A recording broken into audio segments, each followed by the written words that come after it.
Are personality diversity tools helpful for individuals to better understand themselves and others, or do they oversimplify the complexities of human behaviour and lead to inaccurate assessments and judgments? Listen in as we tell you why we actually like them. I'm Karen. And I am Nuala. And we are the Safety Collaborators. And our mission is to help people have better conversations and change the way they think about safety.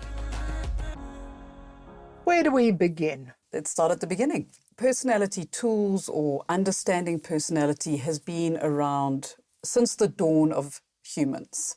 And a lot of the research that has come out is around from Hippocrates' days, where he was looking at his students and going, well, why do they do things differently? Why do some people go off in groups? Why are some individuals? Why are some sitting and daydreaming? Why are others working with all of these herbs and roots and different things to figure out what happens when they all get combined?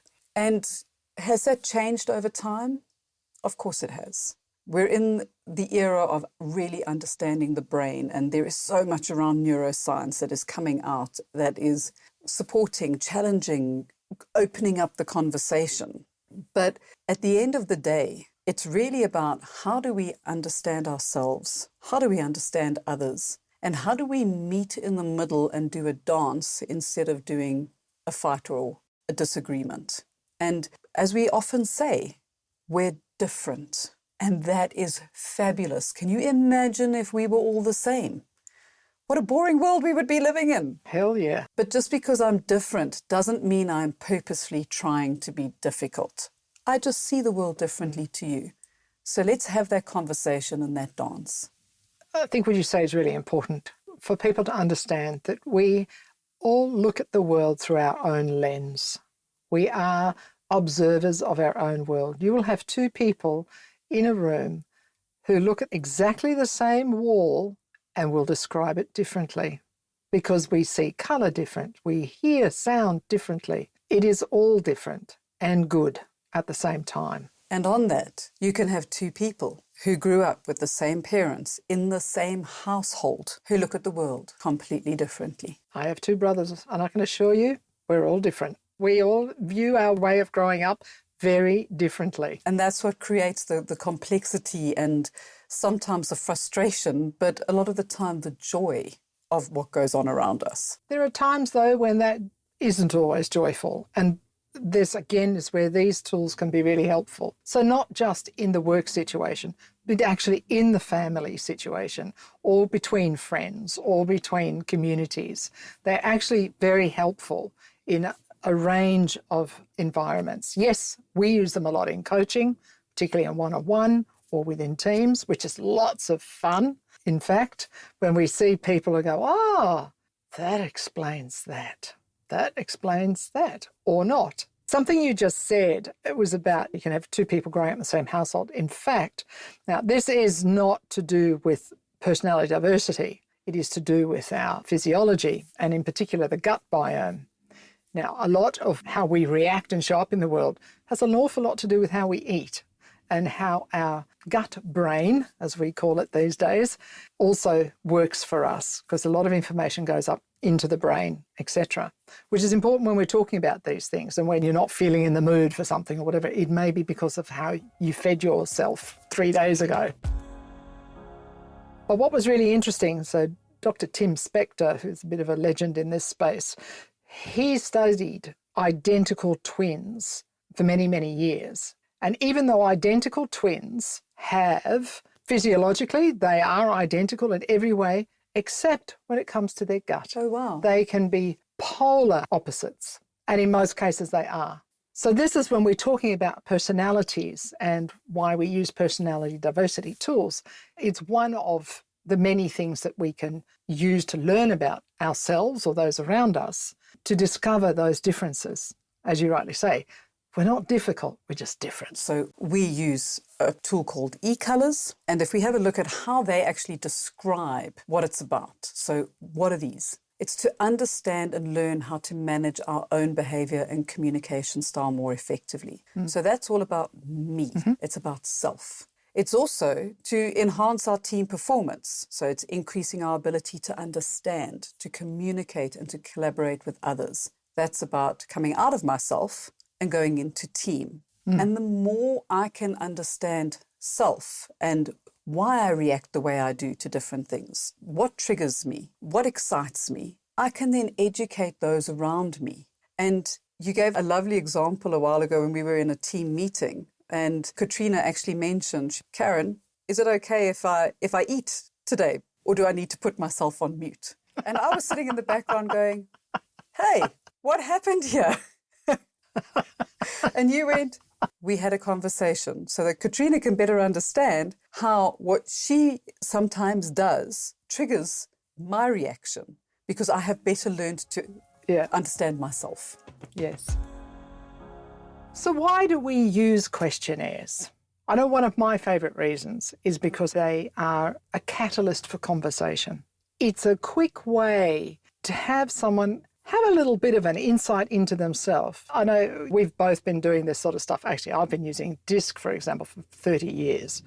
And it's always a joy. And actually, I have been using e-colours for about 20, off and on.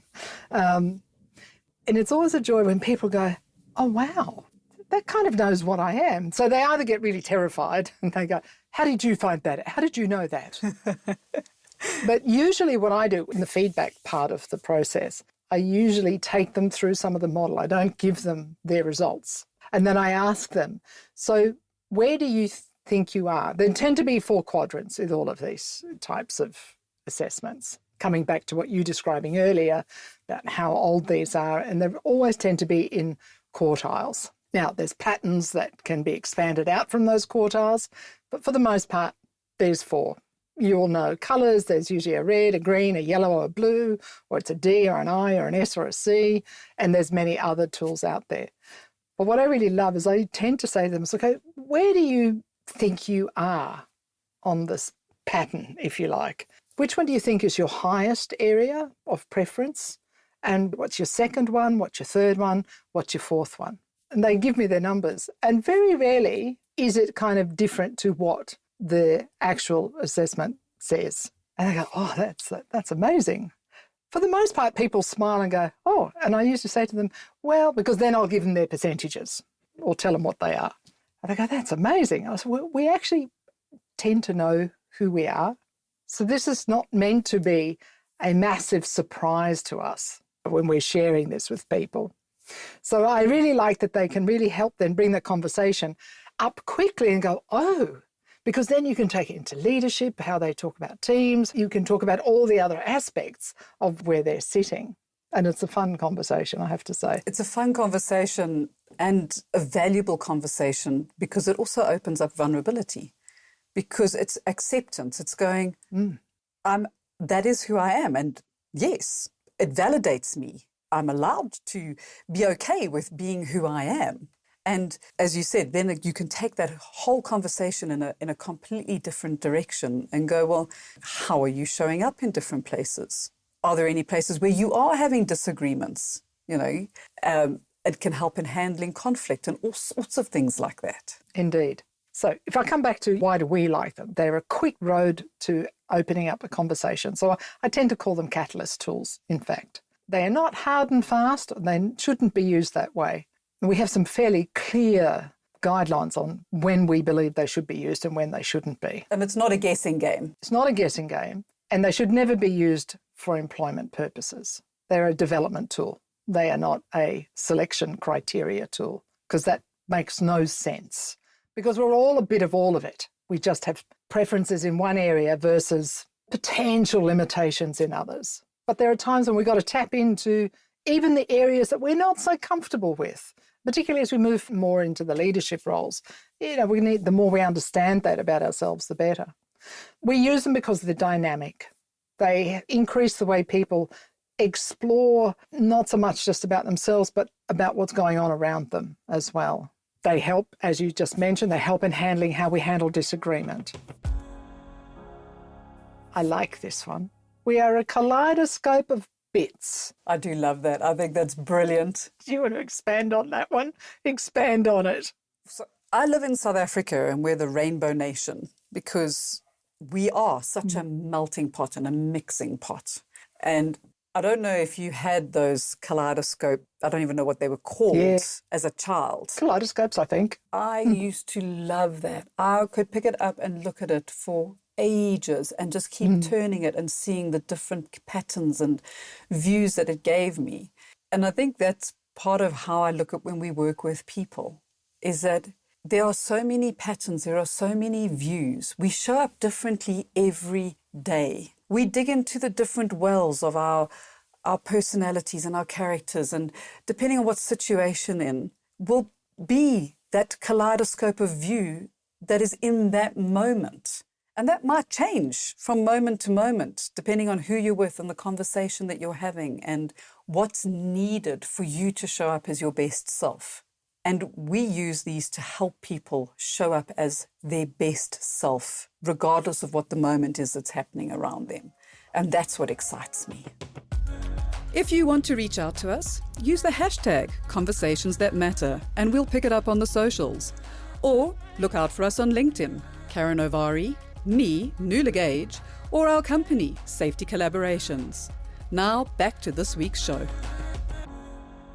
Might be helpful here to actually explain what we mean by personality and who we are. So we use the iceberg analogy, as we often do, for many things.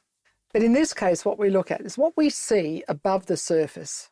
That top 10%, there-ish abouts, of an iceberg is what we say is our personality. And it tends to be how we react to situations. It's our default positions. So when we think about our characteristic or our personality preferences, it's almost our default positions. And I often say to people, I don't believe a leopard changes its spots.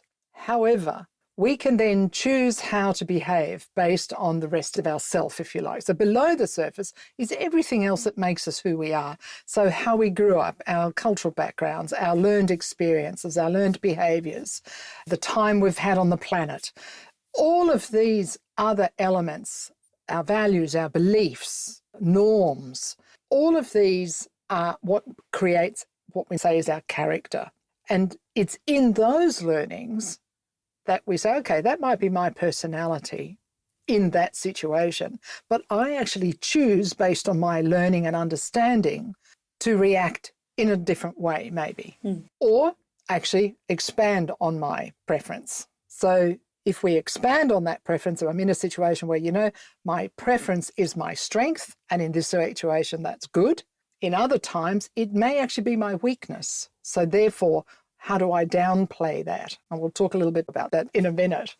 So it's how we respond to change. And it's also then about understanding that if I'm like that, well, what are my team members like? So one of the fun activities then is to actually map everybody's colours, if you like, and everybody then can get in a team situation and go, oh, well, that's interesting. That might explain why that person needs this from me, especially if I'm a leader, why they need this much information from me, even though me personally doesn't need that much information, as an example. Or why they need me to back off, because I feel that I need to give them everything that's in my head before I even get started. So, yes. Yeah. Speaking about being in your head, when we go back to that personality and character, one of the descriptions is that personality is how we are wired. It's how my brain is wired. It's just how my makeup is made up. It's my DNA. It's all of that. It's just, that is the way I am.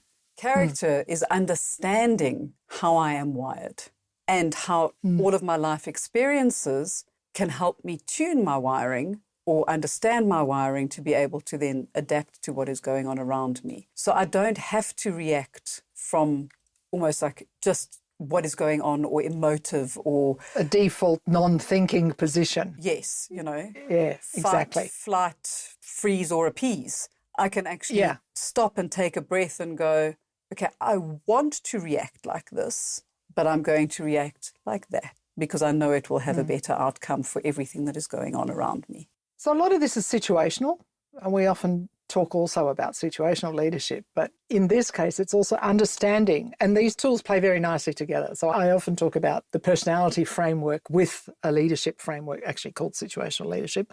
We'll talk about that in another podcast. And they play nicely together because it can influence how we lead, and particularly from our default positions. And what do we need to adjust at times? Or, as I say, tap into it, because there's always a cost of high and a cost of low. So we may have strengths in one area, to use that term, not a term I like to use a lot, but in this case it works. You know, we might have some real strengths in something, but if we only play to our strength, then it's limiting. Potentially limiting. I mean, I know you don't like the word weakness, but I do sometimes talk about the weakness in your strength. I think that's a fair statement, a weakness in the strength, which is what I say is the cost of high, meaning if you abuse it in some ways, then it becomes a weakness. So what can go wrong? Whew, so many things. People have wild opinions about this. Oh, yes. Yeah. Stereotyping and that almost like the labeling. Oh, so you're that type of personality. That means that I'm not going to talk to you, or I'm not going to ask you to do something that entails detail, or, oh my gosh, we're going to have to be all warm and fuzzy here. Oh, hold back, wear the tissues, you know. Or, oh, great, you're that type of personality, so we're never actually going to get anything done. We're just going to talk about it, aren't we? And we have experienced, I think, all of those in some way or another. And it can be so detrimental. And we've spoken with people who have had, you know, profiles or something done. And I remember years ago, it was someone in a leadership position. And I don't know who did the debriefing. It was a trial period with a company that was going to be doing profiling on the leadership team for a company I used to work with. But this man came back into the office and he looked absolutely distraught. And I pulled him aside and I was like, are you okay? Well, it's been made very clear to me that I shouldn't be a leader. I shouldn't have a group of people underneath me because apparently I don't know how to lead. I don't know how to manage people, and I'll never be the right type of person for this position. So I should just go in and resign today. And I was like, whoa, stop right there. And I was like, do you have any meetings right now? And he was like, well, thankfully no, because I probably wouldn't be able to manage that either. And I was like, can we go and grab a cup of coffee, go to your office, and let's have a conversation about this? And it was actually in another branch. And, you know, I love the universe because clearly the universe had decided I needed to be there that morning. And we just spent an hour together debriefing it and looking at it from a reframe and a different perspective. But I can guarantee you that even after that, this man will be so wary of being engaged in a process like this again, because it was such a deflating, horrible, negative experience for him, you know. And I mean, I did catch up with him when I was back at that branch a few weeks later, and he was okay, but he's like, I'm never doing that again. And that's such a shame. So when you say what can go wrong, that's an extreme kind of like, it can go horribly wrong like that somebody is so blocked that you block learning, you block inspiration, you block the possibility for them to explore themselves and grow in themselves and their emotional intelligence because of that. And I've met a couple of other people recently who have said to me, those kind of things, from my experience, they don't work. And I'm like, right, when you're in a better space, we will continue that conversation. So it can really be detrimental if it is introduced for a promotion, for judging. It's a wild guess. Oh, let's all put labels on each other in the room and guess what we think each person is. So that's been my experience. As you can hear, I'm quite passionate about that because if it can go wrong, it can go wrong. Go very, very wrong. When that happens, it's sad, actually. So it's really so important about how these things are implemented. And to be honest with you, I don't think they should be taken so seriously. Like, take them as a learning opportunity. When we implement these things, they are not the be and to end all. They shouldn't be used, as you said, to promote or to create opportunities for people. Now, if we look at a team, if we look at it from a team perspective, And we might say, okay, we've got a whole bunch of this type of person in this team, and they're struggling because they don't have someone with a different set of skills or traits, let's say. Then you might, as a team, say, how do we tap into that? How can we grow on that? And it could be within that group there, they say, look, you know what, I'm happy to build my capacity in that area or tap a bit more into that side of me. Because the other thing that's really important here is we are a bit of all of it. We're not one or the other. We are a mixture of all of it. We just have areas that we prefer to be in, are more comfortable. So sometimes when we move into that other space or quadrant, we're moving a bit more out of our comfort zone. So we have comfort zones and we have less comfort zones. Then sometimes you need to work with all of them. And that's when people sort of say to me, so is everybody else like me? And you go, no, everyone's different. They're all unique. But what happens if you have somebody that's nearly a high percentage in one quadrant? And I said, well, I usually say this quite jokingly, but it's probably marginally true. Well, they're probably insane or genius, one or the other. And then you get the question, do you have people that are the same in all of them? I'm like, sometimes. They're very balanced, and that's okay. Or able to move between them easily? That's it. Some people will move between the types more easily than others. But the more informed you are about yourself in that area, as you mentioned earlier, it gives us that space to be a better person, actually, and be a better leader if we choose to be. And opening the conversation. And I think that's something we keep bringing back to, is that this is about opening conversation, to be creating a space where teams can be more vulnerable to say, hey, you know what? No wonder I sometimes feel a little bit odd here, because I'm like the happy person who wants to make sure that everybody's included. And you're also focused on getting things done and, quick decisions and what have you. Or another team member might put their hand up and go, exactly. Why do we have to make decisions so quickly? I so often feel we haven't got enough information. We haven't got enough research. We're basing it on because it sounds like a good idea and it's making me uncomfortable, but I haven't felt comfortable to stand up and go, can we just slow down? And this is where we need other tools as well. I think as we get closer to the end of this chat, there's a couple of things that I think are worth tapping into. A question we get asked quite a lot. So does that mean our personality changes? Not really. We just learn behaviours. It might adjust. We just learn how to manage that, who we are. And yes, sometimes our roles can influence a little bit more, especially if you've got very close on some of them. So that might up and down regulate a little bit, if you want to call it that. But again, it's where you choose to be. It's how relaxed you are, how comfortable you are. There's how emotionally stable you feel at the moment. How much sleep you've had. Absolutely. All of those things, What is interesting, though, is what do we like under pressure? So often when we talk about these tools, we talk about them, at the moment we're talking about them as if they were one-dimensional. They're not. What are we like when we're under pressure? What are we like when we're in the workplace versus the home place? So if we're in the home place, we might actually step back from being quite assertive and step back and go, I'm going to chill here for a bit and be more happy-go-lucky. Yeah. What do you all think? What do you want to do today? Exactly. But in the workplace, it could be the complete opposite.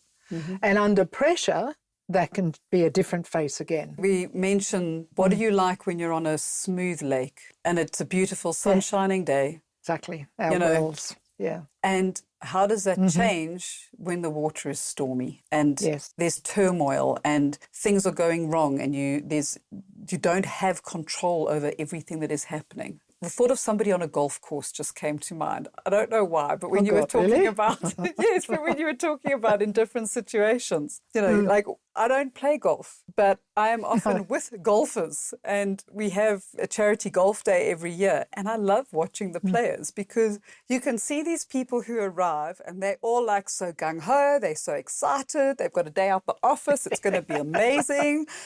And they start shanking shots and things aren't going quite according to plan. And even though it is just there to be a fun day, oh my word, some of those potential limiters come to the fore. And I'm going, absolutely. Who are you? I met somebody else 2.5 hours ago who was a very different person. Yes.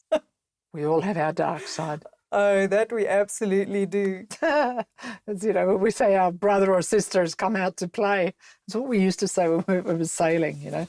It'd be really nice at the bar and we get onto the yacht and you get all of a sudden you get this person who's shouty and all sorts of things. So, can you put your brother back at the bar and bring the other one out, you know? Exactly. We mentioned the terms pause and play earlier. Correct. And that's exactly it. It's like when those potential limiters come out, or our alter egos, or the sister that we usually try and keep in the back.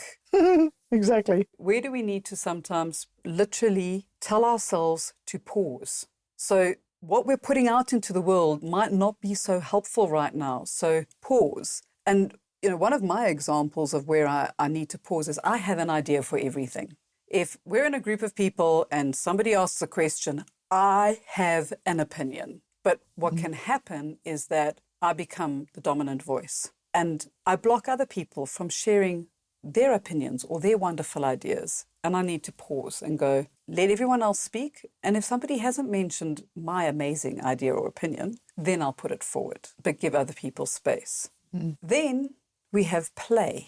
And play is often where you're having that internal dialogue or conversation and you're going, I really need to do something or I really need to say something, but I'm so not really in the space. You know, I'm not feeling comfortable. Assertiveness was one of my big ones. You know, I used to be a conflict avoider of monumental proportion, and I confused assertiveness and aggressiveness for many years of my life until I actually dug into it deeper and learned that actually pushing play on my assertiveness and dealing with an issue before it became a mountain, gosh, made life so much easier. But it was so hard to push play until I pushed play more regularly that it became no longer a potential limiter, but it actually started moving more into one of those strengths. And I think that is one of the most wonderful lessons, you know, and I literally play it in my head. Pause, play, pause, play.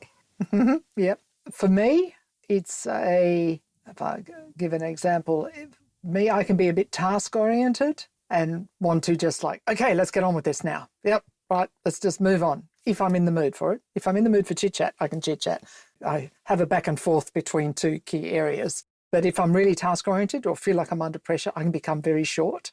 And I have to press pause on that more often than I care to admit, and then play up the other parts of me that are more caring and considerate of the people side of me. And that's just experience and tapping into all of this. And as I said, we've been doing this stuff for years between us. And we still have to press pause and play all the time because we are who we are. And we're learning all the time. But the more we learn about ourselves and the more we are open for our team to understand us, the more we can show up. You did it the other day. You started going down something and you went, whoa, hold on. Okay, before I go there, let's just do a check-in. How is everybody today? Indeed. And it's lovely because as a team, we can do that. We can go, oh, I just did that. And we can check in with each other. So, you know, my alter ego is Sophie, and Sophie can be very controlling. And the joy of being in a team that understands me is that Karen can say to me, Nuala, could Sophie go away and can you bring Nuala back? And it's not offensive. It's not, you know, it's kind of like, oh, she did come out to play, didn't she? All right, let's put her back in the box. Just so that you know, we have Sophie, Tigger, and Phoebe. You can guess which one I might be. I'm not telling you. So, you know, surprises are enormous value and they lead to you learning and growing. It's really important that you feel comfortable in the conversation. It's important that we make sure that we create that space for you to explore these traits, if you like, or your personality diversity, which does tap into, you mentioned it earlier, actually, Nora, about our emotional intelligence, our biases, our stereotyping, even our own. So when we start to explore using some of these tools, it really helps a lot to even crack open some of those conversations as well. And it's so important to just remember, it's not about listening to this or going online and then looking at yours and go, oh, that's interesting, and then guessing who our friends are, our team members are, our family are, because that is such a dangerous, slippery slope. Yes. Because yes, people show up differently. depending on where they're at. So if I can really put it out there, is that this is definitely not a guessing game. If you want to know what your friends or your family are, get them excited about it, get them involved, but get them to go and learn about themselves and then come into the conversation together. So if we wanted to round that up, what are the 3 key things about this that we want people to really take away? So what you just said is don't guess.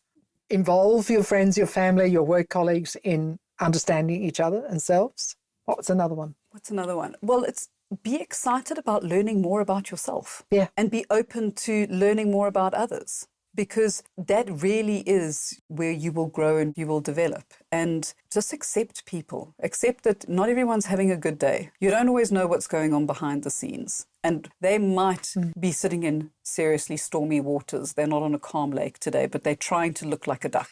Those legs are moving underneath, but they're trying to float ahead. And it might not be working as well as they think it is. So know that regardless of how someone is showing up, generally don't take it personally. And just be curious and drop in that lovely question of, hey, how are you doing today? And then listen. Listen, but listen to yourself and maybe think about, what do I need to press play or pause on? Very much so. My favourite thing, and I nearly forgot to bring that into, like the top list. The what? The top list of what you said. What should we add on the list here? Oh, yes. When do we need to press pause and when do we need to press play?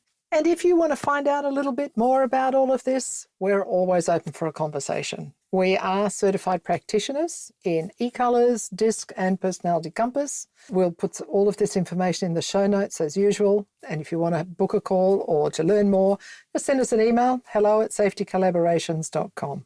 So thank you for joining us today. It's always lovely to have conversations that matter. And if you enjoyed this podcast, spread the word. Follow us on your favorite podcast platform and share it with others. It's a great way to introduce what personality diversity is about, where you don't actually have to get into it. You can say, here's something to go and listen to.